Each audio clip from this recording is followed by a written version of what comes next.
ازيكم؟ يلا بينا نعمل بابا غنوج مظبوط جدا. هقول لكم نظبط ازاي المكونات او الاضافات اللي بنحطها عليه لو احنا محتارين في كمية البتنجان وعايزين نطلعه مظبوط وحياؤه حلو جدا. اول حاجة بجيب معايا البتنجان بتاعي بغسله كويس وبنشفه بفوطة او منديل مطبخ، وهنزل بيه على نار هادية او تكون عالية حاجة بسيط خالص، يعني ما تكونش النار عالية. تمام، وبسيبه لحد ما يستوي. طب انا بعرف منين ان هو استوى؟ ببتدي اضغط عليه الاقيه بيطرى بالشكل ده. ما تحاولوش تسيبوه كتير على النار علشان ممكن من جوه يفضى. لما تلاقي القشره بتاعته بتقع كده منك هتلاقيه من جوه بيفضى. فحاولي ما تسيبوش لدرجه ان القشره تقع، عشان لو سيبناه زياده اللحم من جوه بينشف. يعني ايه بينشف؟ يعني اللحم من جوه بيفضى. تمام. هنحاول نقلبه كل دقيقتين كده هو على وش لحد ما يستوي، وبعد كده بطفي النار وما تحاوليش تتخلصي من الراس اللي فوق دي عشان هتمسكي بيها منها البتنجانية زي ما انا عملت كده. وهبتدي بقى اقشرها، والافضل تستني لما تهدى شوية عشان ما تقعدش تلسع ايدك زي ما حصل معايا.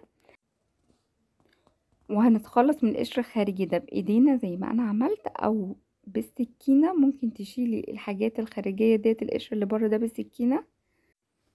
اهم حاجة ان احنا نتخلص من القشر الخارجي ده خالص عشان ما يتفرمش معايا في اللحم، وبيعمل طعم مرارة شوية، بيكون شكله مش ظريف. تمام. فهنتخلص من القشرة الخارجية ديت، وهقولك نظبطها ازاي على كل بتنجانية هنعمل ايه. تمام. انا دلوقتي حبيت اعمل اتنين بس، لكن ممكن انتي تعملي كمية كبيرة وتشتريها في الفريزر وتطلعي منها تفك بس وتستعمليها على طول. يعني ممكن تقسميهم على اكياس على حسب الوجبة مثلا بتاعتك قد ايه. هتقسميه اكياس او في علبة كبيرة نسحب منه جزء جزء متقسم. تمام.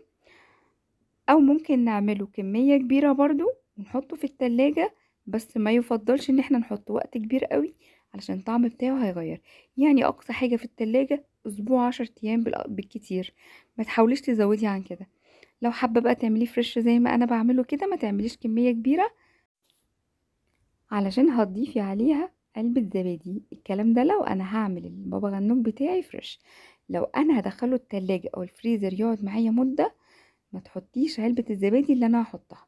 انا هنا باجي في الكبة بتاعتي او في المفرمة بنزل بالبتنجان بتاعي، وهنا انا حبيت احط قرن فلفل حامي، مقطعة فلفل رومي صغير. طبعا حابين تحطوا فلفل الوان براحتكم. هنا بقى معلقتين صغيرين توم مفروم، والمعلقة مش مهرمة، المعلقة صغيرة كده عادية ممسوحة. وبضيف ملح وكمون وشطة. عايزة تستغني عن الشطة تمام. هنا هي علبة الزبادي اللي انا هنزل بيها، علبة زبادي واحدة على حبيتين بتنجان بالحجم اللي انا عملته معاكم. وهنا بقى نزلت ب3 معالق كبار خل. تمام.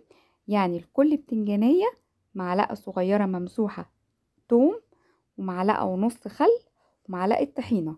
وهنا ديت نص حزمة بقدونس مقطعها صغير. هم دولت معلقتين بالظبط كبار طحينة. وفي التوابل هنضيف لكل بتنجانية ربع معلقة صغيرة كمون، وربع معلقة صغيرة شطة اختياري طبعا، وربع معلقة ملح. وهنضاعف كمية المكونات اللي قلتها على حسب كمية البتنجان اللي هنضيفها. اهو بعد ما انا ضربتهم في الكبة كويس طلعوا معايا بالقوام ده. قوامهم مظبوط جدا، طعمهم حكاية.